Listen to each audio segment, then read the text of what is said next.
I was watching the Grammys one night. I already knew you got the gig and all that. Usher comes on. James Brown came on. I said, what am I listening to? I think I called you like 2 days later. It's like, did they have a click check on you? It's like, no. You know, me doing the thing on the Grammys with James without the click, man, it was, the internal clock was being built during those times we were sharing together. Mm-hmm. You know, that's the only reason why that worked. Yeah. You know, it was Well, it literally worked just, like a charm, because I was like, boy, he locked back there like a master locker key.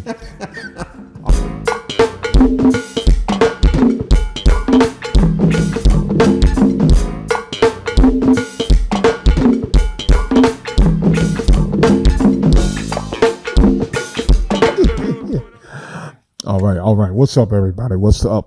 Welcome to the Drummer Circle. I'm your host, Buggy. Today I have someone with me very special, very special. He's very important to me.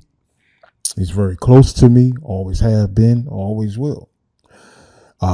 He's one of the greatest influence out here today. Matter of fact, I always say that he changed drumming, and we're going to get into that. Ladies and gentlemen, my awesome brother, Aaron Spears. sir, bud. Yes, sir. Yes, sir. Yes, sir. We are here. We are here. We are here. We are here. I've been having a straight ball talking to my buddies, man. Talking to my drummer brothers, man. And we got a lot of stuff to talk about. But we're gonna do it in great timing. But welcome to the Drummer Circle, man. My pleasure, man. Glad to Welcome to be the Drummer here. Circle, man. Glad to be here. Aaron, I'm gonna tell you the same thing that I told Jay, that I told Tim. Yeah. I want to thank you personally for being not only an inspiration for me and my son, but being an all-around great person and having the greatest attitude towards everything. I appreciate that. Everything, bro. And I love you for that. And I thank you for the time that I spent in the basement. And like I told Tim and Jay the other day, that what we did in the basement, it inspired me. It inspired me. I took the stuff I learned in the basement to backyard to at that time I was playing with Genuine, you know what I'm saying? And I've literally toured the world off of learning what I learned in the basement, man. And the basement was a situation for us to really stretch out. Really stretch out. And then Tim called it cutting teeth. But my thing is, the way that we inspired each other was incredible. Yeah. Because you was always fast, so that's neither here nor there. But you was always fast, and I know I remember me telling you so many times, man, slow that down, man. All right, well, and you were able enough to slow it down where I could get it, where I could receive it, and where I could process it. You know what I'm saying? So we had a ball in our basement, but I want to go back. I want to go back to Aaron Spears. How did it start off? How did it start out for you? So for me, you know, like most of us, man, it started in church. You know, 1435 Park Road Northwest. Yes, sir. Temple That Temple. God in Christ. That Temple. Bishop Oh, Samuel have mercy. Kelsey. You know, James Meredith was on the organ. Danny McCrimmon was on the drums. Tim Lindsay was on the bass. And I was sitting right there on the first row, air drummer. You know, I wasn't good enough to play, so I was, you know, one of about maybe 6 other drummers that was, watching Danny, waiting for our turn to play. Tim was there. Tim Steele was there. It was a guy named Sean Kennedy was there. Radon Baylor was there. Brian Walker was there. So like, man, we always sit there together, just waiting, watching Danny. Danny had his curl, he was shaking, being cool. So it's like, those moments like that, man, where things really started for me. So thankful for those times, because, man, it just having a foundation like that to watch and to learn from, man, it was, just insane. As times got, went on, got a little bit older and started kind of playing and practicing more. They trust me enough to, maybe play for offering, or maybe play for Temple had, I think we had like 3 offerings. So first offering was always like the chill, quiet, kind of like it might be a ballad.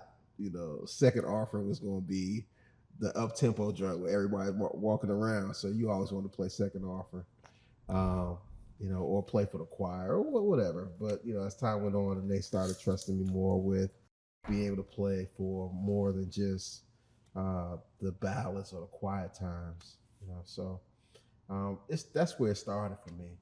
I started there at the church, making connections with other musicians, like yourself. Bug, we met at church.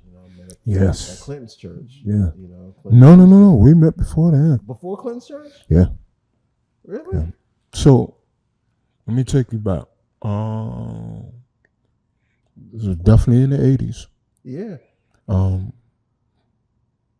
Tyson Temple, their denomination that they were in was Firstborn Church. Okay. Yeah. So Tyson's Temple pastor at the time was Pastor Qualls. Okay. Which was Bishop Stedman's grandfather. Okay. Yeah. Now they had this big convention at the hotel at the Ramada on 450. Yeah, I remember. Okay. You came there playing for your dad. Oh, wow. Okay. You came there playing for your dad. And I asked Cunningham, because James Cunningham was right beside me. Yeah. I said, James, who's that? He said, man, that's Aaron Spears, man. His dad played it. I said, I know who Kenny. I know who his father is. Yeah. He said, man, that's it. Man, the shout, shout broke out. Yeah. And you went to this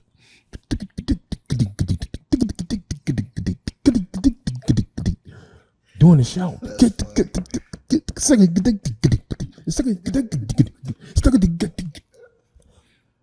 And I'm looking like, where is he getting that from? Probably from Daddy. You probably so. And that was the initial meet I did. Yeah, Then Clinton's church. Clinton's church, he was a lot older. Okay, yeah. But when did you go to California? So after high school, my mom thought it would be a good idea for me to go to the Army. Like I said, no shade or disrespect to them. My godmother had just not graduated, but she was in the Army. She had just retired after like maybe 20 years of service, something like that. She went over to Desert Storm. And this Army was a good life for her. But I knew it wasn't going to be the thing for me. That ain't it's not possible. My mom, please consider it. Think about it. The benefits are incredible. You go there, they'll buy you a house. She's telling me all these things. I went and saw a recruiter. And because it was something my mom wanted so bad, I took the test, the ASVAB test. I passed the test. Then, of course, the recruiter was like, man, you can do anything in the Army, man. You can be a lawyer, man. I was like, no, man, I want to do music. Oh, man, we have the best band in the land. We have the Army band. We can. You have no idea. This thing is there. I'm telling you, man, you can travel. You'll be able to see the world. You'll be able to.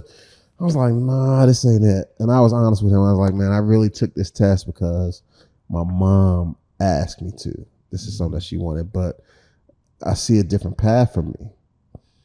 So I have an aunt that lives out in California. Talk to her. She's like, man, this is where music is happening. Come on out here. Go to school, get some credits, get an education, and then see where it takes you from there. So I did. I went to California for a couple years. I got homesick. Felt like, man, I was missing out so much here. After about 2 years, I decided to come back home. And then, started playing with different cats in the area, like Jeremy and his group. And then from there, Gideon Band. But like I said, around that time when I got back, that's probably when we connected at Clinton's church. Playing at Clinton's church, and like, oh man, you got to meet Buggy. Oh man, no, that's man, I'm telling you, Aaron, that's my guy, man. I'm telling you, man. Oh man, yeah, you gotta. Cool. And he set it up. I think he was playing there at his church. He told me to come through. Man, no, man, Bug gonna be here. Man, I'm there. Came through and man, the love that you showed me just in that initial meeting, man, was just like crazy.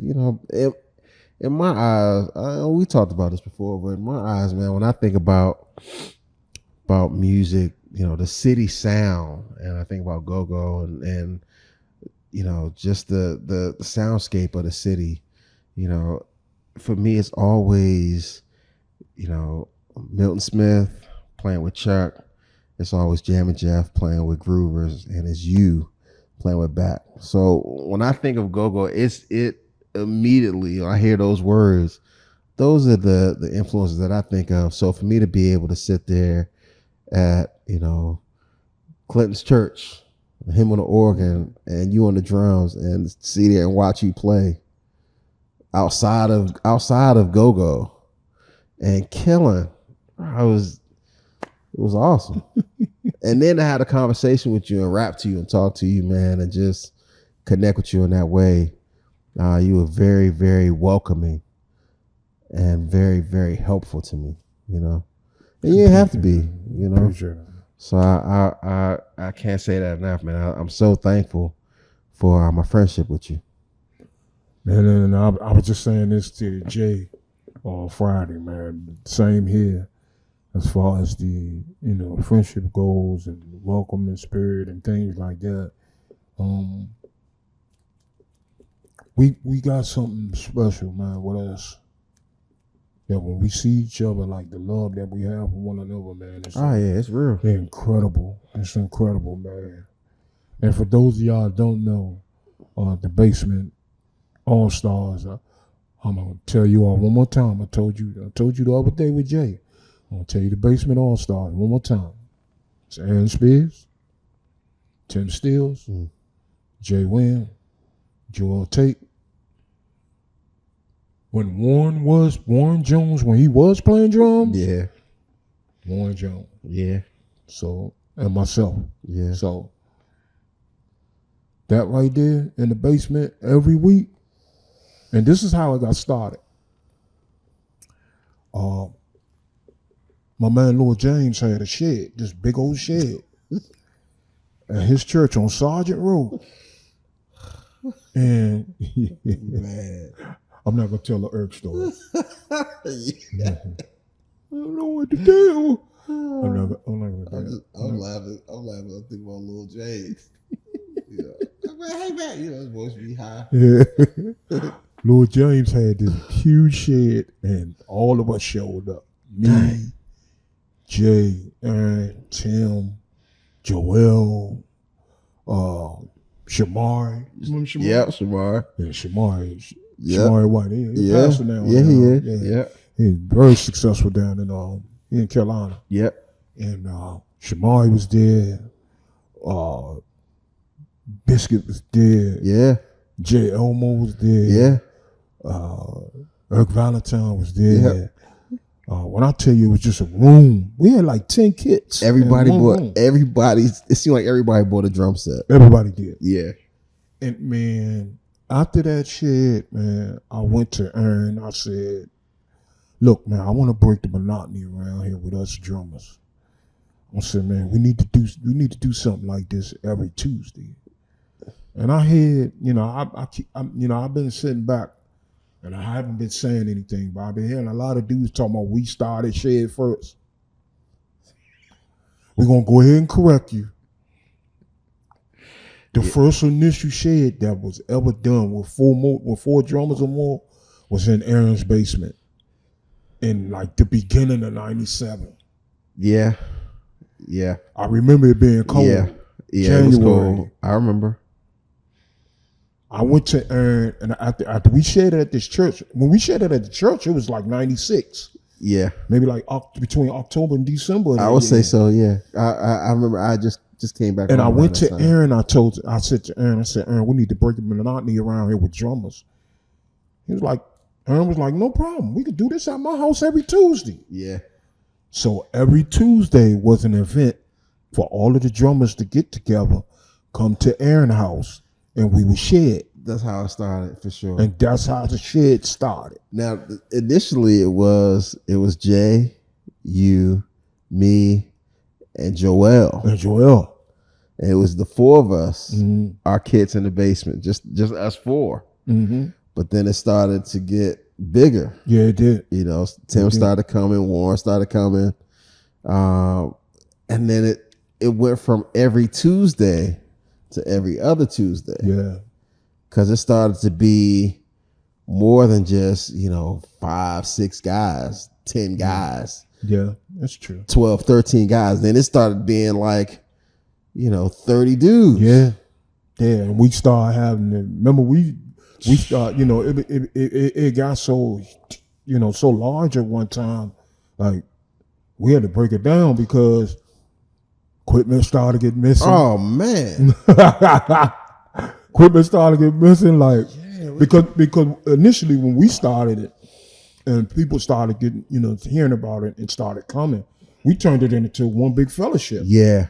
We would order Domino's pizza. Oh, man. Remember we would order the wings and the 2-liter soda and 7-Eleven was right down the street. 7-Eleven right. So it was like, hey man, let me go grab this Gatorade and I'm gonna be right back. Okay, cool. But it was a thing. We would be in there. Cats start coming from out of town. If niggas was in town, playing with an artist. Yeah. Yeah. That's how Gerald found out about Tim. Exactly. We went to the concert. Exactly. Got in my car. We went back to your spot. Exactly. And we was downstairs playing. Tim came down there with a sleeping gear on. And Lord have mercy. His pajamas. In a pajama jammies. Good night. Yeah. Oh, that's crazy. Yeah, we are them. But you know who the first person was that came to basement? Who? John. Oh yeah, Blackwell. May he rest in peace. Yeah, rest in peace. Yeah, John came in that joint. Man, I think he came. It wasn't even a Tuesday. No, it wasn't. It wasn't a Tuesday. When he came. We only had 2 kids at the time then. That's true. He came. So John came because at the time his folks was in a house in front of you. His Wasn't his brother-in-law or somebody? His cousin. I worked with his cousin. Oh. I worked with his cousin at this one I was working for Xerox at the time.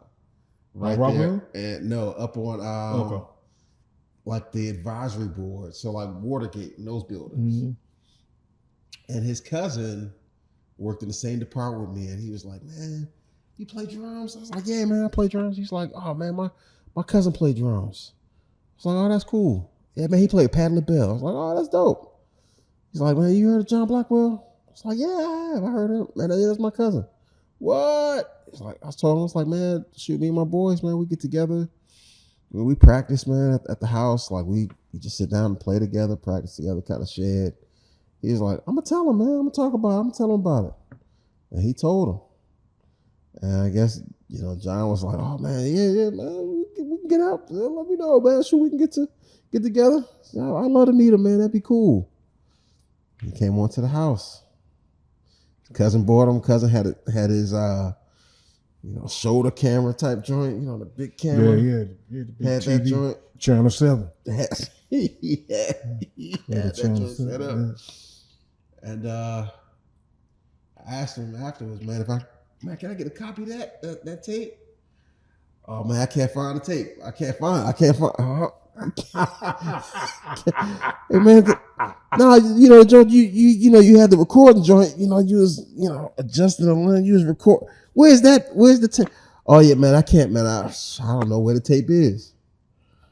All right, that's cool. Okay, gotcha. I know what happened to the tape. You know exactly well. Definitely didn't want that scene. Don't want that one. It was. I don't know how I saw it, but I saw it. And when I saw the tape, I was like, "Oh boy!"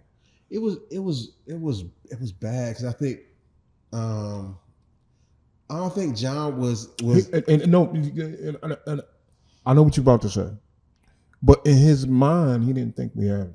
No. A lot of cats come here and think we don't have drummers that can do that. Yeah, I don't. He wasn't expecting that level of play. He wasn't at all. So, I remember on the video, he got to a point where he was just twirling sticks. Yeah, he's like, "Man, y'all set me up." That's exactly what he said. Like, man, no, we didn't. Man, nobody set you up. We ain't set you up at all.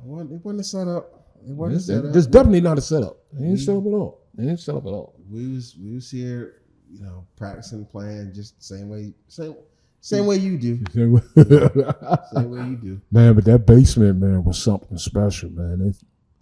It was a special place. If you came down there, cool, you was accepted with open arms. But if you came down there with something on your chest, yeah, you might not. You might look at drums different. Yeah, you could easily get humbled down there. Yeah, you easily got humbled. Many times. Shoot, being there and get humbled with a smile though. Yeah, it would happen on the regular, and you never know where that joint was going to come from, or who was going to be the vessel. Yeah, to humble you. If so many people coming through, and then we play so many different things too. So be like, if we playing, like these, African rhythms, or we playing odd time, or we playing a straight funk groove, or we playing a shout groove, or whatever it is. Playing a shuffle. Shoot, whatever it is that we playing, you never know what someone's strength is. Mm-hmm. Like, shoot, man, this odd time thing, man, I've been working on this, my thing. And you sit down with them and you get humbled because they are so proficient, but then you flip it and you play a shuffle, and that same person that's giving it to you on this odd time, weak as a $2 bill, man, they are having extreme difficulty. So I mean, it's like it was such a dope place for us to be able to share, even playing with tracks. Remember, we had the big speakers down there. We had the MP, had the MP set up. Let the loops run. We continue to play the stuff. Some people wasn't able to play with loops. Now, if you just let them play, they could play. Cool. They great. They locked in. But, some people that wasn't their thing. So it was so dope because we worked on so many different things there. Yeah. Definitely, man. So you come back from LA, right? Come back from LA. What was your first gig? My first gig was probably with Jeremy and Joyful Sounds. Jeremy had this group, Joyful Sounds, man. Joyful Sounds. Man, Warren was on keys. Nate Field was on bass. Mm-hmm. Sometimes we might have Mike Scott playing auxiliaries or Eddie playing auxiliaries. But that was a super solid band. Yeah. And it was so much fun playing with them because the music was cool. The choir itself may not have been the best choir. Like, they weren't like, the singing wasn't crazy. Yeah, I'm not trying to go on them, but they wasn't necessarily known for being the best singers. But they love to sing. you know, and man, the band was just so good. Like the band was powerful, especially playing with Nate. Nate was special, man. Nate Fields is a treasure, bass playing wise. Nate is special. You know, him and that Corey Baker. oh, Corey's another Jesus. one. Lord Jesus. People always talk about, you know, Chicago bass players. Man, we got some bass players here in the Yeah, city we too. got some. Yeah, some. That can really, you know, but playing with Nate with Joyful Sounds, man, was incredible. A lot of fun. So that was probably my first gig here in the city, back from LA.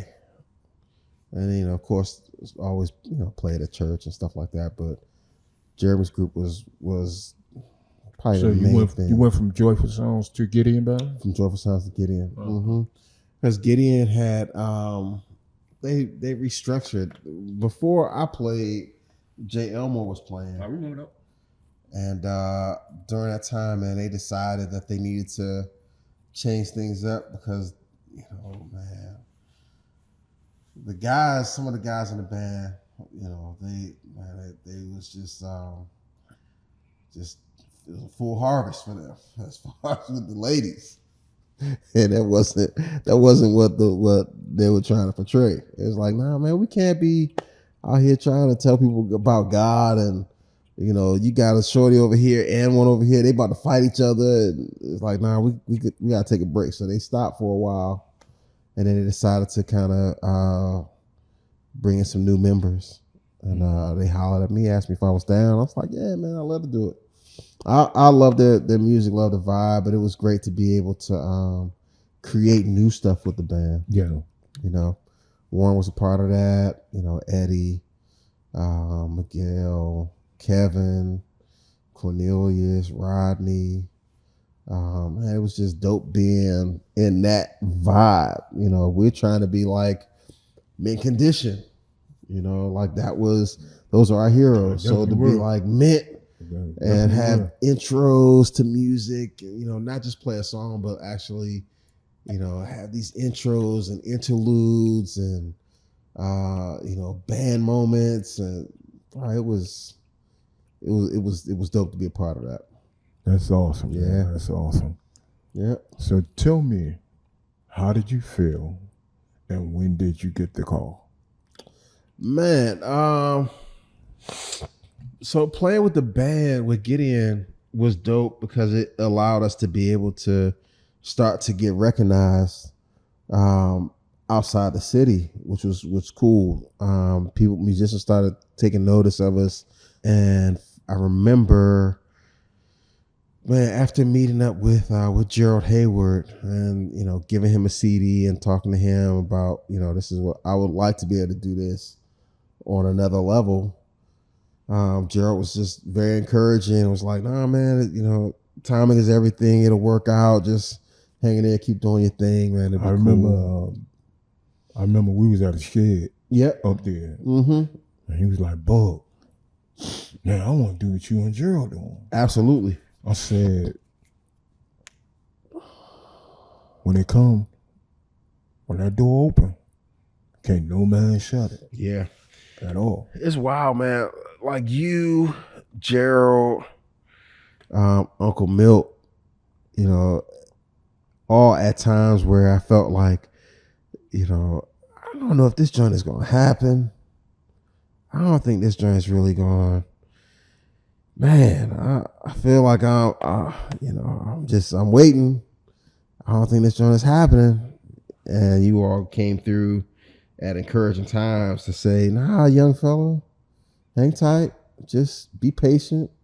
Stay on your path. Be ready. Prepare yourself. And sure enough, I got the call from Valdez Brantley, because Gerald was listening to Gideon Band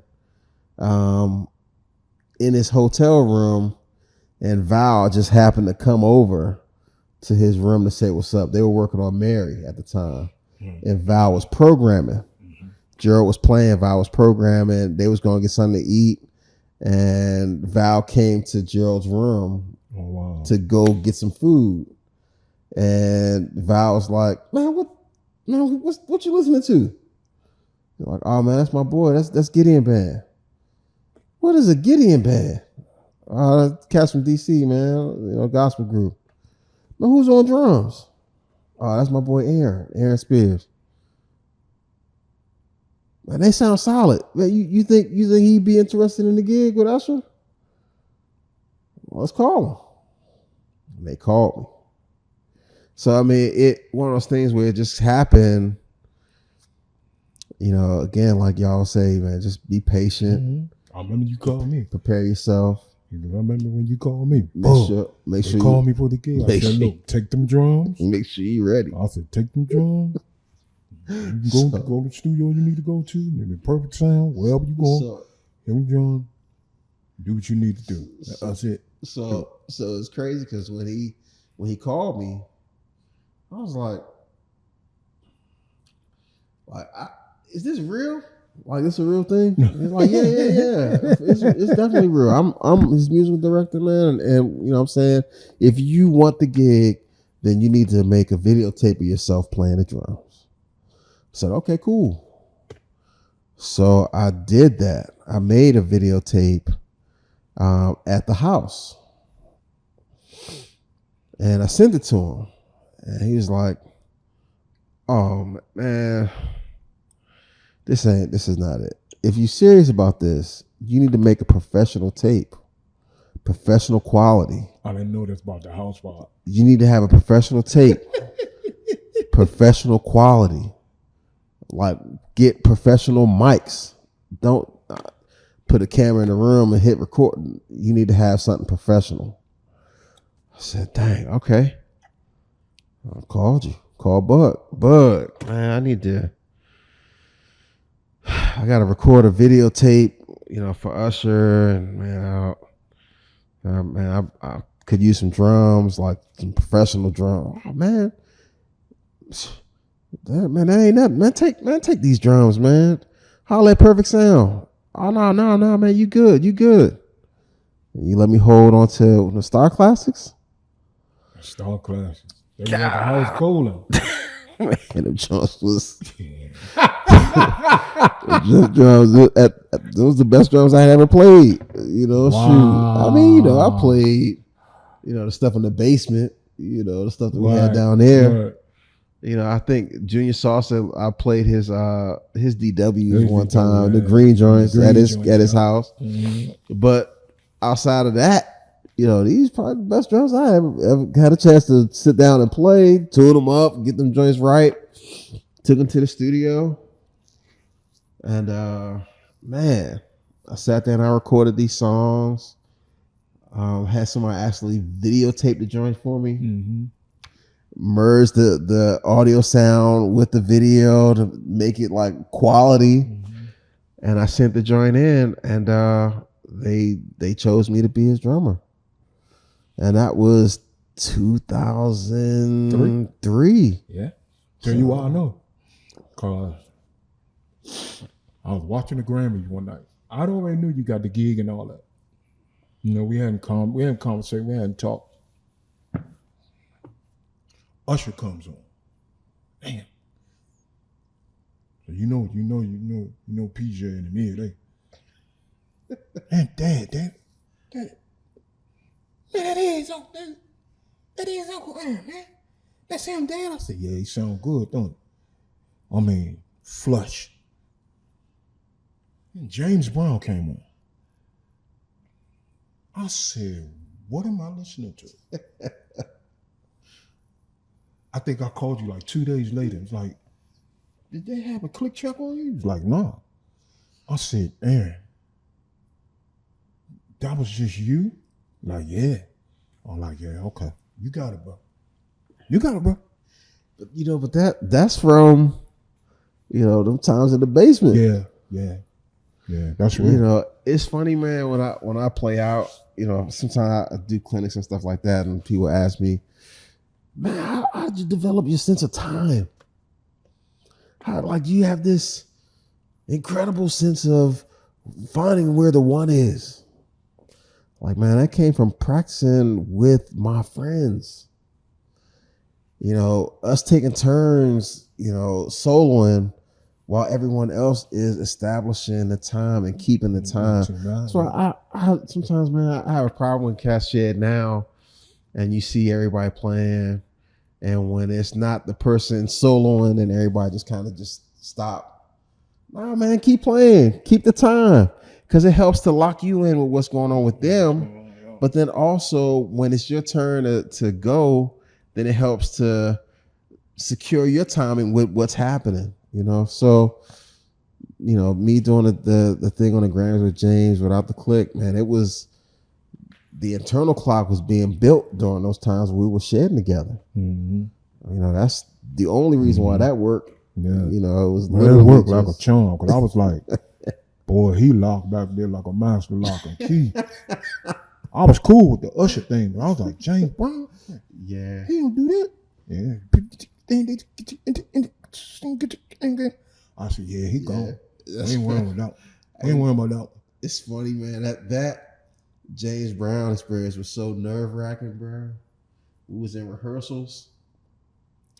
We was in this huge, real big soundstage room, like this big soundstage, where they had all the gear and everything that we were going to use on the Grammys. They had like these little platforms to mimic what it would look like for the show, where we're going to be at. Okay, Johnny's over there, Buddy's there, I'm here, Val's here. You know, they had it kind of set up, you know, kind of in that way.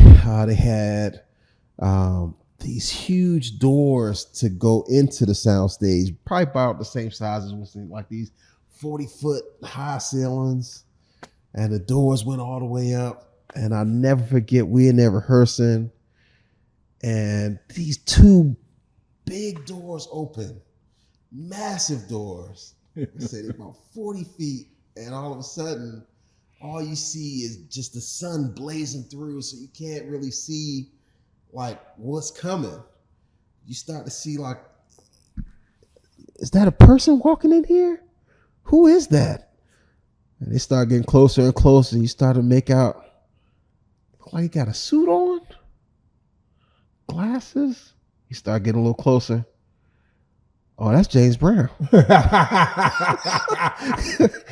the way the sun is coming in the room. You can't see him until they start getting closer. And as they actually start making it into the room, you're like, oh, that's James Brown. So he come into the room. He said, Hey man, you know, he start talking to everybody. Hey man, how you doing, man? All right, hey man, yeah. Let me hear the song. Huh? Let me hear the song. All right, guys, let's the Sex Machine. Let's hit it. 1, 2, 3, 4. We start locking in. Everybody playing. Everybody locked in. We feeling good.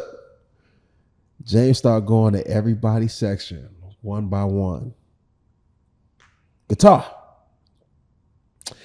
Man, that's good, man. But man, you got to play that thing on the up, man. You got to play on the chord is right, but the movement is wrong. You got to play that thing on the up, man. Up, man. You know, on the one.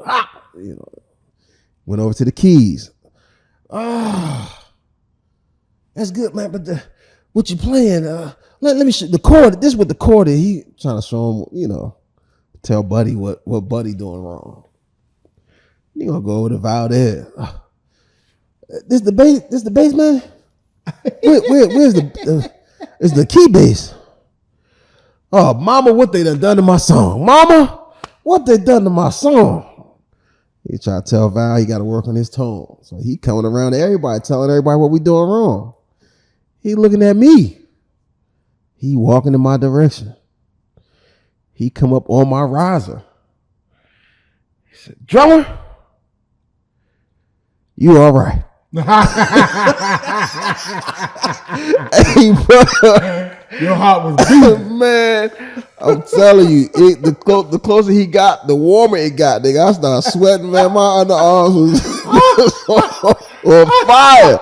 I said, oh, nah. You gotta be kidding me. You know, right. He said, drummer, you all right? I said, man, hey God, I thank you. Because I was nervous. Right, You know what I'm right. saying? But for him to stamp it like that, and then also to stamp everybody to say, man, y'all doing a great job with my stuff. I appreciate it. It gave us a confidence. Yeah, it did, man. Especially coming from him, man. For sure. From someone that knows. Man. You know. So when it got time for the Grammys, we felt like we already won. Yeah. We good. What? Y'all about to win. We good. You won in rehearsal. Man, come on. You won that in rehearsal. Man, we good. So when it got time for us to play, man, that was a walk in the park. Y'all smashed that too. Oh, that was a good one, Bug. That was a good one. Y'all smashed that one. I remember me and my kids, me and both of my boys in the living room. Just grooving. Yeah. And me started doing little James Brown. Me started doing a little James Brown thing, Yeah. man. We in there down laughing, but grooving at the same time, man. Yeah, I was like, yep. After that, changed the world. It's crazy. Everybody I seen trying to play drums, I don't care what age bracket they were. I said, oh yeah, here we go. Times are changing. It's crazy. And then what made it even worse, modern drumming. Yeah. What was that, 3 years later? Yeah. What was that, in 06 or 08? That was in 06, right? Yeah. 3 years later, Yeah. modern drumming. Now modern drumming magnifies it Yeah. because all eyes are on you and the cameras are only on you. Yeah. I said, this shit. It's crazy, man, because in those moments, it's literally like you dropping a rock in a pond. Mm-hmm. And for you, all you are controlling is the release of the rock. And when it hits the water, the ripples gets in the water that you lose happen control are out of your control. Yeah, it's out of your control. So I had no idea that dropping that rock during that time for that performance was going to create the effect that it's had. Mm-hmm. Even now to this day, it's insane. That's not, I had no idea that was happening. Yeah. Well, it did. It did. I'm very, very, I'm humbled, man. I'm very thankful for that. It's still wild. When I watch people play and, cats will say, oh man, Aaron, Caught Up, bro. Oh my God. All they'll say. By watching Caught Up. Man, so crazy. So crazy to have been a part of that, Matter of fact, I went and watched it the other day. I like going back, hearing stuff, years later. Yeah. You see what I missed, musically. Yeah. The way Marvin McQuitty thought, bro. Man, rest in peace, Marvin. Yeah, Marvin was special, bro. Marvin was, man.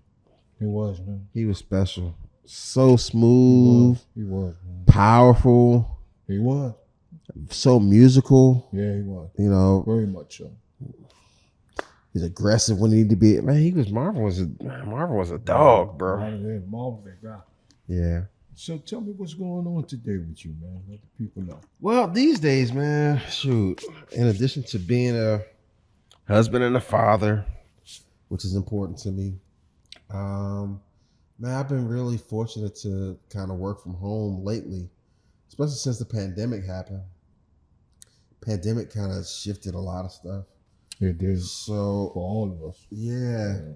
So it's really good to be able to be working from home right now. I've been working the last couple of years on the Masked Singer TV show, which has been fun. I do it from the house. I record, like they send me the music, I play, record, send it back to them. And man, that's been fantastic. I've done a couple little things with Ariana Grande since the pandemic. but I haven't done any. Well, I guess I gonna say I haven't done any major tours. I did a tour with Ben Platt. This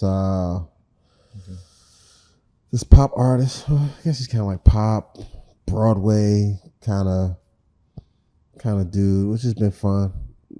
Playing with him. But for the most part, man, I just been home, which is great.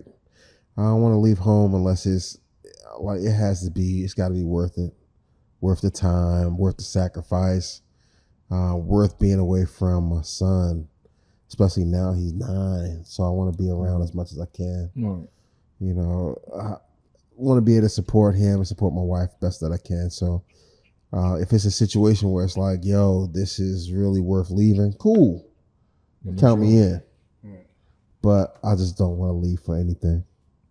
So I've been enjoying, man, just being home and working on trying to get better, practice, man. I still practice and still trying to evolve and work on, it never stops, man. Yeah. If a nigga tell you, oh no, man, I got everything. I got it all. They lying, bro.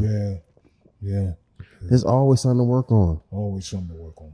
There's always a weak spot that you can strengthen. The learning process never ends. It never stops. Never ends. Never stops. Yeah. So, Aaron, I know you have to go, and I'm gonna get you up out of here. Ladies and gentlemen, Aaron Spears. This has been another episode of the Drummer Circle. Love you all. We'll see you again.